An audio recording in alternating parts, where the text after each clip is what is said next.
Good morning, friends. We are going to see the third topic from our paper Accountancy and Financial Management Paper 3. The name of the topic is Amalgamation of Firms.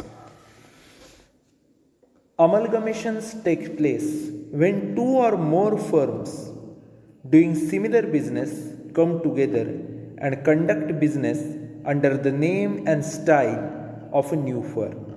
Amalgamation is a merger of business of two or more firms. Merger is like a marriage of two firms doing similar business. After amalgamation, the amalgamating firms lost their existence. The old firms are called amalgamating firms and the new firm is called amalgamated firm. Two firms or two sole traders or one firm and one sole trader may be amalgamated. मित्रांनो, amalgamation म्हणजे नक्की काय? तर ज्या वेळेला दोन firm एकत्र येऊन तिसरी एखादी फर्म तयार होते, फर्म एक्स आणि फर्म वाय एकत्र येतात आणि तिसरी फर्म झेड तयार होते, तर त्याला म्हणायचं अमलगमेशन. काही वेळा काय होतं, दोन सोल ट्रेडर्स असतात ए आणि बी, ते एकत्र येऊन सी नावाची फर्म तयार करतात. काही वेळा काय होतं, एक फर्म असते, एक सोल ट्रेडर असतो, झेड नावाची फर्म असते, सी नावाचा सोल ट्रेडर असतो, एकत्र येतात आणि एम नावाची एक फर्म तयार करतात. हे पण अमलगमेशनच आहे. अमलगमेशनमध्ये काय होतं, तर ज्या फर्म अस्तित्वात असतात त्यांचं एक्झिस्टन्स राहत नाही, त्या अस्तित्वात राहत नाहीत आणि नवीनच एखादी फर्म तयार होत असते. दोन फर्म एकत्र येऊन तिसरी फर्म तयार होत असते. या गोष्टीला आपण अमलगमेशन ऑफ फर्म्स असं म्हणत असतो. काय अमलगमेशन होतं, काय आहेत त्याचे ऑब्जेक्टिव्ज? तर ऑब्जेक्टिव्ज ऑफ अमलगमेशन जेव्हा आपण बघतो तेव्हा फर्स्ट ऑब्जेक्टिव्ह असतो to avoid cut throat competition among the firms. फर्म्समधली स्पर्धा कमी करणं. माझ्या दोन फर्म्स आहेत बाजारामध्ये, एक फर्म माझी आहे, एक आणखी एखाद्या व्यक्तीची आहे. माझी फर्म आहे, तिथं पण साबण बनतात, त्या माणसाकडे पण साबण बनतात. हे साबण बाजारात विकायला गेले तर आमच्या दोन फर्ममध्ये कॉम्पिटिशन होते. आम्ही जर एकत्र आलो आणि दोघांची कंबाईनमध्ये फर्म काढली तर त्या साबणच तयार करून आम्ही विकू, पण आम्हाला एकमेकाची कॉम्पिटिशन होणार नाही. त्यामुळं पहिला ऑब्जेक्टिव्ह असतो अवॉइड कॉम्पिटिशन. दुसरा असतो to enlarge size of the firm. फर्मचा साईज वाढवायचा असेल तर दोन फर्म एकत्र आल्या की दोघांचे रिसोर्सेस एकत्र येतात, दोघांचे कॅपिटल, दोघांचे कामगार, दोघांचा मार्केट शेअर, दोघांची यंत्रसामग्री सगळे एकत्र आलं की प्रोडक्शन लार्ज स्केलवर करणं, सेल लार्ज स्केलवर करणं शक्य होतं. त्यामुळे दुसरा ऑब्जेक्टिव्ह असतो enlarge size of the firm. तिसरा ऑब्जेक्टिव्ह असतो तो म्हणजे to effect economies of large scale operation. काय होतं, एक युनिट प्रोड्यूस करायला येणारा खर्च आणि 1000 युनिट प्रोड्यूस करायला येणारा खर्च पर युनिट जर आपण काढला तर तो तुलनेनं एका युनिटच्या कमी असतो. एक वस्तू बनवायला जर 10 रुपये लागले तर 1000 वस्तू ज्यावेळी आपण बनवतो त्यावेळी एक वस्तू बनवायला साधारणतः 9 रुपये, 9.5 रुपये, 8 रुपये असे लागतात, पण 10च्या 10 लागत नाहीत. का असं होतं, तर मोठ्या प्रमाणावर कच्चा माल आपण खरेदी करतो, कामगारांची यंत्रसामग्रीची पूर्ण कॅपॅसिटी वापरतो, त्यामुळे ही खर्चात थोडी बचत होते. त्यामुळं लार्ज स्केल प्रोडक्शन ऑपरेशन होण्यासाठी दोन फर्मनी एकत्र आलं पाहिजे, अमलगमेशन झालं पाहिजे. त्यानंतर असतं to introduce better management practices. जर फर्म एकत्र आल्या, मोठ्या प्रमाणावर व्यवसाय झाला, तर एखाद्या फर्मकडे जर मॅनेजमेंट प्रॅक्टिसेस चांगल्या असतील, काही बाबतीत दुसऱ्याच्या चांगल्या असतील, तर चांगल्या सगळ्या ठेवून चांगल्या मॅनेजमेंट प्रॅक्टिसेस राबवता येतात.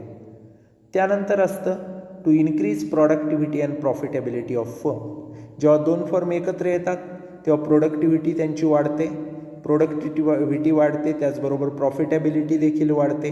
कसं होतं, प्रोडक्टिव्हिटी का वाढते, तर मोठ्या प्रमाणात मार्केट असतं, मोठ्या प्रमाणात यंत्रसामग्रीचा वापर होतो, उत्पादन क्षमता वाढते, उत्पादन वाढलं की त्याची विक्री वाढते, पर युनिट प्रॉफिट आणि टोटल प्रॉफिट वाढतो. त्यामुळं प्रोडक्टिव्हिटी आणि प्रॉफिटेबिलिटी या दोन्ही गोष्टी वाढत जातात. त्यानंतर असतं टू इस्टॅब्लिश फायनान्शियल स्टॅबिलिटी.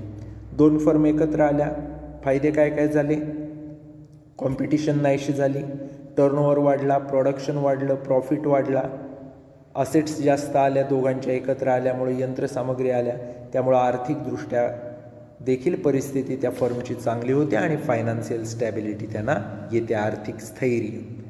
आता हे कॉन्सिक्वेन्सेस काय असतात, परिणाम काय असतात अमलगमेशनचे? 2 प्रमुख परिणाम असतात. पहिला असतो डिझॉल्युशन ऑफ अमलगमेटिंग फर्म्स आणि दुसरा असतो formation of new firm to take over the business of amalgamating firms. दोन्ही कॉन्सिक्वेन्स महत्त्वाचे आहेत. पहिला कॉन्सिक्वेन्स काय, तर dissolution of amalgamating firm. X आणि वाय या 2 फर्म होत्या, दोन्ही डिझॉल्व झाल्या. का, तर दुसरा consequence formation of new firm to take over business of amalgamating firm. Z नावाची तिसरी फर्म तयार झाली. कशाला, तर एक्स आणि वाय या 2 फर्मला विकत घ्यायला, त्यांच्या असेट टेक ओव्हर करायला. त्यामुळं कॉन्सिक्वेन्सेस ऑफ अमलगमेशन आपण म्हणतो तेव्हा 2 कॉन्सिक्वेन्स लक्षात घ्यायचे. पहिला म्हणजे डिझॉल्युशन ऑफ अमलगमेटिंग फर्म्स आणि दुसरा म्हणजे formation of new firm to take over asset and liabilities of old firms. त्यामुळे ए आणि बी या ओल्ड फर्म होत्या, त्या डिझॉल्व झाल्या. सी नावाची नवीन फर्म तयार झाली, त्यांनी ए आणि बीच्या असेट लायबिलिटीज टेक ओव्हर केल्या. असा इतका सिंपल हा मामला आहे. त्यानंतर problems to be dealt with. अमलगमेशनची प्रोसिजर करताना काही प्रश्नांना आपल्याला सामोरं जावं लागतं, काही प्रॉब्लेम्स त्याच्यामध्ये असू शकतात. कोणते असतात ते प्रॉब्लेम, तर पहिला प्रॉब्लेम असतो revaluation of asset and liabilities. Asset आणि लायबिलिटी जेवढ्या व्हॅल्यूला आहेत तेवढ्या व्हॅल्यूला काही नवीन फर्म घेत नाही. समजा माझी एक फर्म आहे, मी मशिनरी खरेदी केलेली आहे 2015मध्ये, त्यावेळी त्याची व्हॅल्यू 1 लाख होती. डिप्रिसिएशन काढत काढत 10% दरवर्षी 5 वर्षात 2020पर्यंत 10,000 प्रत्येक वर्षाला, असं 5 वर्षाचं 50,000 मी मायनस केलं, म्हणजे माझ्या बॅलन्स शीटला ती आता 1 लाख वजा 50,000 म्हणजे 50,000ला दिसते. पण नवीन फर्म ती 50लाच घेईल असं नाही, कारण बाजारात आज ती विकायला गेलं तर तिची व्हॅल्यू 20,000 25,000 पण कोण देईल नाही देईल अशी परिस्थिती आहे. त्यामुळे ती 25,000ला घेतली, तर 50ला माझी दिसत होती बुक्समध्ये, पण घेतली 25ला. त्यामुळे रिव्हॅल्युएशन होणं गरजेचं असतं. याच्या उलट सिच्युएशन असते, जर माझी लँड अँड बिल्डिंग असेल, ती मी 5 लाखाला दाखवत असेल बुक्समध्ये, पण आज बाजारात त्याची व्हॅल्यू 25 लाख झालेली आहे, मग त्याचं जास्त व्हॅल्यू मला मिळणार. मशिनरीचं कमी झालं, इकडं लँड अँड बिल्डिंगचं वाढलं, म्हणजेच मला असेटचं रिव्हॅल्युएशन करायला पाहिजे. त्याचप्रमाणे लायबिलिटीचं देखील रिव्हॅल्युएशन करायला लागतं. क्रेडिटर्स असतील 25,000चे, ते डिस्काउंट द्यायला तयार झाले समजा 2,000चा, तर 23,000ला ते रिव्हॅल्युएशन, असं लायबिलिटीचं पण रिव्हॅल्युएशन करायला लागतं. दुसरा प्रॉब्लेम असतो disposal of asset and liabilities not taken over by the new firm. काही वेळेला काही असेट काही liability new firm take over करत नाही. उदाहरणच द्यायचं झालं तर फर्निचर असतं एका ओल्ड फर्मचं 10,000चं असतं, न्यू फर्मने ठरवलं की ते घ्यायचं नाही. काय करावं लागेल, ते मला विकावं लागेल, त्याचे काय 5-6 हजार रुपये येतील, ते घ्यावे लागतील. काही वेळेला एखादं लोन असतं लायबिलिटी, नवीन फर्म घेत नाही, 20,000चं समजा लोन आहे, मला ते रीपेड करावं लागेल. म्हणजे असेट किंवा लायबिलिटी जी नवीन फर्म घेणार नाही आहे ती आपल्याला डिस्पोज करावी लागते. असेट असेल तर त्याचे पैसे वसूल करावे लागतात किंवा कोणाला तरी पार्टनरला ती द्यावी लागते. लायबिलिटी असेल तर ती पेड ऑफ करावी लागते किंवा एखादा पार्टनर ती टेक ओव्हर करू शकतो. त्यानंतर असतं ते म्हणजे valuation of goodwill and its accounting treatment. गुडविलचं व्हॅल्युएशन आपल्याला करावं लागतं. गुडविल म्हणजे काय, excess of assets over liabilities. बरोबर आहे का, नाही. Excess of liabilities over asset म्हणजे गुडविल. त्यामुळं समजा माझ्या लायबिलिटीज 10 लाखाच्या आहेत, असेट माझ्या 8 लाखाच्या आहेत, 2 लाखाच्या ज्या लायबिलिटीज जास्त आहेत ते कदाचित माझं गुडविल असू शकतं. असेलच असं नाही, पण गुडविल असू शकतं. त्यामुळं गुडविलचं एक्झॅक्ट व्हॅल्युएशन आपल्याला करावं लागतं आणि त्याला अकाउंटिंग ट्रीटमेंट द्यावी लागते. कशी काय आपण पुढं प्रॉब्लेम सोडवताना बघूच. त्यानंतर असतं ते म्हणजे adjustment of capital accounts of partners in their profit sharing ratio. पार्टनरची कॅपिटल त्यांच्या प्रॉफिट शेअर रेशोत आणायला काही त्यांना द्यावं लागते, त्यांच्याकडून कॅश घ्यावी लागते, ते करून बघणं. त्यानंतर determination of new profit sharing ratio, नवीन प्रॉफिट शेअरिंग रेशो तयार करणं, कारण दोन फर्म एकत्र आल्यात ओल्ड, त्यांचे सगळे पार्टनर एकत्र आलेत, त्यांचा नवीन प्रॉफिट शेअरिंग रेशो तयार करणं, आणि डिटर्मिनेशन ऑफ परचेस कन्सिडरेशन बनवणं हे देखील गरजेचं असतं. आपण आता यातल्या एक एक गोष्टीचा आढावा घेऊ. पहिलं परचेस कन्सिडरेशनबद्दल आपण बोलूयात. बघूयात परचेस कन्सिडरेशन म्हणजे काय. तर purchase consideration is the amount agreed to be paid by the purchasing firm to the vendor firm. समजा एक्स आणि वाय नावाच्या दोन फर्म आहेत, त्या एकत्र येऊन झेड नावाची फर्म तयार झाली. तर अशा वेळेला परचेसिंग फर्म झेड नावाची आहे, झेड विकत घेते एक्स आणि वायला, त्या आहेत व्हेंडर फर्म. एक्सच्या असेट लायबिलिटी घेऊन त्यांना सांगितलं की तुम्हाला 1,00,000 रुपये देतो, वायच्या असेट लायबिलिटी बघून त्यांना सांगितलं तुम्हाला 50,000 रुपये देतो. तर अशा वेळेला झेडनं एक्सला दिलेलं परचेस कन्सिडरेशन आहे 1,00,000, झेडनं वायला दिलेलं परचेस कन्सिडरेशन आहे 50,000. ही जी अमाऊंट काही दिली जाते, ठरवली जाते, त्याला म्हणतात परचेस कन्सिडरेशन. परचेस कन्सिडरेशन कसं कॅल्क्युलेट करायचं, कसे हे 1,50,000 काढायचे, तर त्याच्यासाठी दोन पद्धती आहेत. एक असते नेट असेट मेथड आणि एक असते lump sum method. Net asset method म्हणजे काय, तर नेट असेट मेथड असं म्हणते की purchase consideration is the value of asset agreed to be taken over by purchasing firm. Net asset method असं सांगते की असेट ज्या टेक ओव्हर केल्या जाणार आहेत त्याचं व्हॅल्यू कसं ते काढायचं, तर अगदी सोपं असतं. त्याच्यासाठी एक पद्धत आहे. Assets taken over at agreed value घ्यायच्या, त्यातनं liabilities taken over at agreed value minus करायच्या, जे उत्तर येईल त्या नेट असेट असतात, तेच परचेस कन्सिडरेशन असतं. बघा आपल्या स्लाईडमध्ये net asset taken over at agreed value. Agreed value म्हणजे काय, बॅलन्स शीटमध्ये समजा मशिनरी दिसते 1,00,000ला, घेताना घेतो 80,000ला ॲडजस्टमेंटमध्ये. तर अशा वेळेला 80,000 ॲग्रीड व्हॅल्यू आहेत, ते इथं परचेस कन्सिडरेशन काढताना घ्यायचं.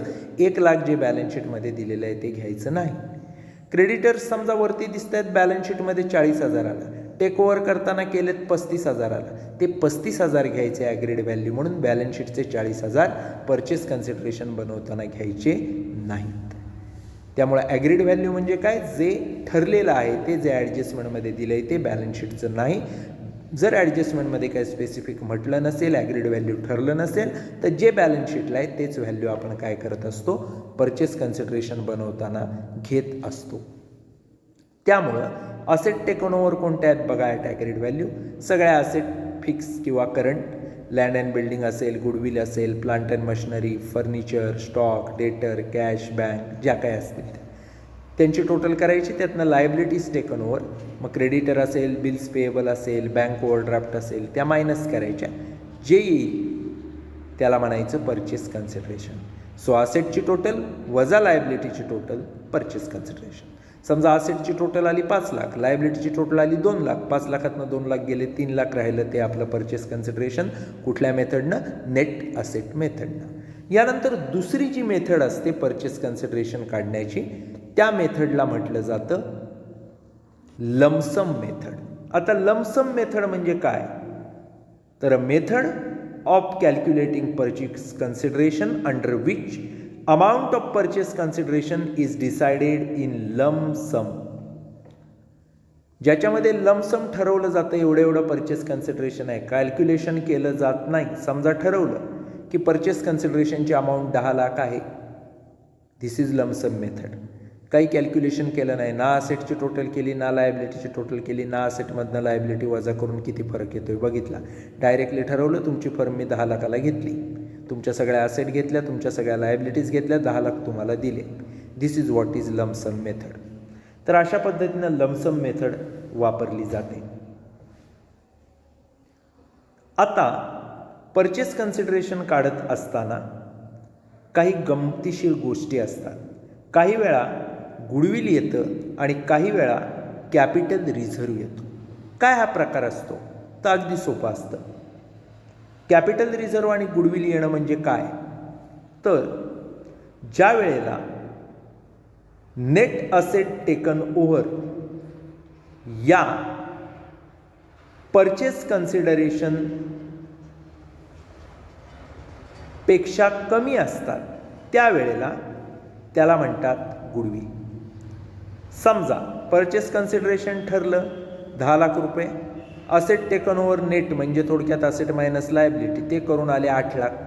2 लाख परचेस कन्सिडरेशन जास्त देत आहे, जिथं 8 लाखाच्या असेट आहेत नेट 10 लाख आपण देतोय, हे जे 2 लाख आहेत त्याला म्हणायचं गुडविल. याच्या उलट सिच्युएशन असते, excess of net asset over purchase consideration म्हणजे कॅपिटल रिझर्व. नेट असेट समजा आल्या 12 लाख, परचेस कन्सिडरेशनला आपण देतोय 10 लाख, 2 लाख जो डिफरन्स आहे त्याला म्हणायचं कॅपिटल रिझर्व. त्यामुळे लमसम मेथड ज्या वेळेला असते त्यावेळेला तिथं गुडविल किंवा कॅपिटल रिझर्व यायची शक्यता असते, हे आपण लक्षात घेतलं पाहिजे. याच्यानंतरचा जो भाग आहे आपण बघणारा तो म्हणजे अकाउंटिंग प्रोसिजर कशी केली जाते. कोणाच्या बुक्समध्ये, तर ओल्ड फर्मच्या बुक्समध्ये आणि न्यू फर्मच्या बुक्समध्ये. तर सुरुवातीला आपण बघूया ओल्ड फर्मच्या बुक्समध्ये कशी अकाउंटिंग प्रोसिजर होते. ओल्ड फर्म म्हणजे कोण, समजा ए आणि बी या फर्म एकत्र येऊन सी नावाची फर्म तयार होते. तर ए आणि बी दोघ्या अमलगमेट झाल्यात त्याला म्हणायचं ओल्ड फर्म, आणि सी नावाची नवीन जी तयार झाली तिला म्हणायचं न्यू फर्म. त्यामुळे या ज्या ओल्ड ए आणि बी फर्म आहेत त्यांच्या बुकमध्ये अकाउंटिंग प्रोसिजर कशी केली जाते हे आता आपण बघूया. एकूण 19 एंट्रीज आहेत या अकाउंटिंग प्रोसिजरमध्ये केल्या जातात. आपण 1 बाय 1 या एंट्रीज आता बघूयात. पहिली एंट्री बघा, पहिली एंट्री जर आपण बघितलात तर पहिली एंट्री आहे transfer of asset to realisation at book value. सगळ्या असेट रिअलायझेशन अकाउंटला ट्रान्सफर करणं बुक व्हॅल्यूला म्हणजेच बॅलन्स शीटच्या व्हॅल्यूला. एंट्री काय असते, realisation account debit to sundry asset. थोडक्यात रिअलायझेशन अकाउंटच्या डेबिटला सगळ्या asset to machinery to furniture अशा लिहून घ्यायच्या, जे बॅलन्स शीटला व्हॅल्यू दिले ते लिहायचं. दुसरी एंट्री असते transfer of different liabilities to realisation. ज्या काही लायबिलिटीज असतात, क्रेडिटर्स असतील, बिल्स पेएबल असेल, बँक ओव्हरड्राफ्ट असेल, त्या रिअलायझेशन अकाउंटच्या कुठे लिहायच्या, क्रेडिटला लिहायच्या. त्यामुळे एंट्री होते सन्ड्री लायबिलिटीज टू रिअलायझेशन. जे काय बॅलन्स शीटचे त्यांचा अमाऊंट असेल लायबिलिटी साईडला ते घ्यायचं. तिसरी एंट्री असते परचेस कन्सिडरेशन ड्यू. आपण जे परचेस कन्सिडरेशनचं अमाऊंट कॅल्क्युलेट केलेलं असतं 10 लाख 20 लाख 5 लाख जे काही असेल ते नेट असेट मेथडनं किंवा लमसम मेथडनं, ते व्हॅल्यू इथं घेतलं जातं. इथं घेतलं जातं म्हणजे या एंट्रीत घेतलं जातं. एंट्री असते new firm account debit to realisation. थोडक्यात रिअलायझेशन अकाउंटच्या क्रेडिटला बाय न्यू फर्म म्हणजे नवीन जी सी नावाची फर्म तयार होते तिचं नाव लिहिलं जातं. परचेस कन्सिडरेशनची जी अमाऊंट आपण कॅल्क्युलेट केली ती तिथं घेतली जाते.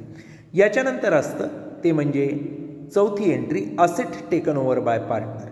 एखादी असेट समजा फर्निचर पार्टनरनं टेक ओव्हर केलं तर त्याची एंट्री इथं केली जाते. एंट्री असते partners capital account debit to realisation. Realisation अकाउंटच्या क्रेडिटला बाय पार्टनर्स कॅपिटल लिहिलं जातं. पार्टनर्स कॅपिटलच्या डेबिटला टू रिअलायझेशन लिहिलं जातं आणि ती घेतलेली असेट कंसात टाकली जाते. त्यानंतर असतं पाचवी entry realisation of asset not taken over by the new firm. समजा फर्निचर नवीन फर्मनं घेतलं नाही, बाजारात विकलं, पैसे आले, bank account debit to realisation. रिअलायझेशनच्या क्रेडिटला बाय बँक असं लिहिलं जातं. जे काय विकून पैसे आलेत त्या फर्निचरचे ते तिथे घेतले जातात. त्यानंतर सहावी एंट्री असते रेकॉर्डिंग अनरेकॉर्डेड असेट. एखादी असेट समजा आहे आपल्याकडं, फर्निचर आहे 10,000चं, त्याचा रेकॉर्डच बॅलन्स शीटला झाला नाही, अशा वेळेला तिचं रेकॉर्डिंग करण्यासाठी पार्टनर्स कॅपिटलच्या क्रेडिटला त्याचा इफेक्ट दिला जातो asset account debit to partners capital अशी एंट्री करू. त्यानंतर realisation of unrecorded asset. Unrecorded asset विकली की आपल्याला पैसे येतात, bank account debit to asset. Payment of liability not taken over. काही वेळेला लायबिलिटी टेक ओव्हर केली नाही, क्रेडिटरचं नवीन फर्मनं टेक ओव्हर केले नाही, तर ती आपल्याला पेड करावे लागतात. काय एंट्री असते? Realisation to bank. रिअलायझेशनच्या डेबिटला टू बँक लिहायचं. क्रेडिटरचे समजा आपण 25,000 देणं असेल तर ती अमाऊंट तिथे घ्यायची. त्यानंतर असतं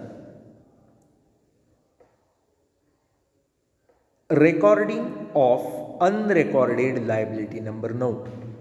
लायबिलिटी रेकॉर्ड करायची राहिली, समजा आपले बिल्स पेबल 10,000चे आहेत, बुक्स बॅलन्स शीटमध्ये आलेले नाहीत, काय करायचं? सोपं आहे. Partners capital to liability, partners कॅपिटलच्या डेबिटला लिहून टाकायची, विषय संपला. Payment of unrecorded liability. Unrecorded liability आहे, समजा बिल्स पेएबल आहेत 25,000, रेकॉर्ड नाही केले, पेड करायचे, काय एंट्री करायची? Liabilities account debit to bank, bills payable to bank अशी एंट्री करून टाकायची. Liabilities assumed by the partner. काही वेळेला पार्टनर स्वतः ठरवतो की ही लायबिलिटी आहे, अशा वेळेला काय एंट्री करायची? Realisation account debit to partners capital account. त्यानंतर असतं रिअलायझेशन एक्सपेन्स पेड. ही अत्यंत महत्त्वाची प्रत्येक वेळी होणारी एंट्री असते. रिअलायझेशन टू बँक, रिअलायझेशन अकाउंटच्या डेबिटला टू बँक लिहायचं, जेवढे रिअलायझेशन एक्सपेन्स आहेत ते घ्यायचे. त्यानंतर असतं प्रॉफिट ऑन रिअलायझेशन. रिअलायझेशनवरती समजा आपल्याला प्रॉफिट झाला, तर अशा वेळेला आपण काय करायचं? अगदी सोपं असतं. Realisation account debit to partners capital. Profit झाला तो पार्टनर्स कॅपिटल अकाउंटच्या क्रेडिटला घ्यायचा. लॉस झाला बरोबर उलट पार्टनर्स कॅपिटलच्या डेबिटला घ्यायचा. थोडक्यात प्रॉफिट झाला काय, लॉस झाला काय, पार्टनर्सला प्रॉफिट शेअरिंग रेशोत वाटायचा असतो. त्यानंतर असतं ॲक्युम्युलेटेड प्रॉफिट किंवा रिझर्व. हा पण पार्टनर्स कॅपिटल किंवा करंट अकाउंटला आपल्याला वाटायचा असतो प्रॉफिट शेअरिंग रेशोत ओल्ड पार्टनरच्या. ॲक्युम्युलेटेड लॉस असेल तर तो मात्र पार्टनर्स कॅपिटलच्या डेबिटला प्रॉफिट शेअरिंग रेशोत ओल्ड पार्टनरच्या वाटावा लागतो. त्यानंतर 17 नंबर बघा, transfer of partners current account to capital account. समजा करंट आणि कॅपिटल दोन्ही असतील, करंटवर सगळ्या ॲडजस्टमेंट केल्या की नंतर करंट अकाउंट हे पार्टनर्स कॅपिटल अकाउंटला ट्रान्सफर करायचं, त्याची एंट्री असते. Settlement of purchase consideration by new firm. नवीन फर्म परचेस कन्सिडरेशन सेटल करते, त्यावेळी काय एंट्री होते? तर partners capital in new firm account debit to new firm's account अशी त्याची एंट्री असते. आणि फायनल ॲडजस्टमेंटच्या वेळेला partners capital account debit to partners capital in new firm अशी एंट्री होते. ज्यावेळी आपण प्रॉब्लेम सोडवू त्यावेळी ती एक्झॅक्ट कशी एंट्री करायची हे आपण बघू. यानंतरचा जो पुढचा भाग असतो तो म्हणजे न्यू फर्मच्या बुक्समध्ये एंट्रीज कशा होतात. आत्ता ज्या आपण एंट्रीज बघितल्या त्या ओल्ड फर्मच्या बुक्समध्ये होत्या. आता ज्या आपण एंट्रीज बघणार आहोत त्या न्यू फर्मच्या बुक्समध्ये आहेत. न्यू फर्मच्या बुक्समध्ये एंट्रीज करण्यासाठी 3 स्टेप्समध्ये आपल्याला जावं लागतं. चौथ्या स्टेपमध्ये जर बॅलन्स शीट बनवायची असेल तर ती बनवली जाते. पहिल्यानं आपण 3 स्टेप कुठल्या बघूया. पहिली स्टेप असते ती म्हणजे रेकॉर्डिंग परचेस ऑफ बिझनेस. त्याच्यामध्ये सगळ्या असेट ज्या टेक ओव्हर केलेल्या आहेत त्या डेबिटला घ्यायच्या, सगळ्या लायबिलिटीज टेक ओव्हर केलेल्या आहेत त्या क्रेडिटला घ्यायच्या, आणि जो दोघांमध्ये फरक येईल त्याला पार्टनर्स कॅपिटल असं म्हणायचं. सोपं असतं. Asset account debit to liabilities account to partners capital account या पद्धतीत. त्यानंतर दुसरी एंट्री होते writing of goodwill. Step number 2 if it is agreed upon. Goodwill write off करायचं जर ठरलं असेल तर all partners capital account debit to goodwill अशी त्याची एंट्री असते. त्यानंतर कॅपिटल जे काही असतं ते नवीन फर्मप्रमाणे ॲडजस्ट करून घेतलं जातं.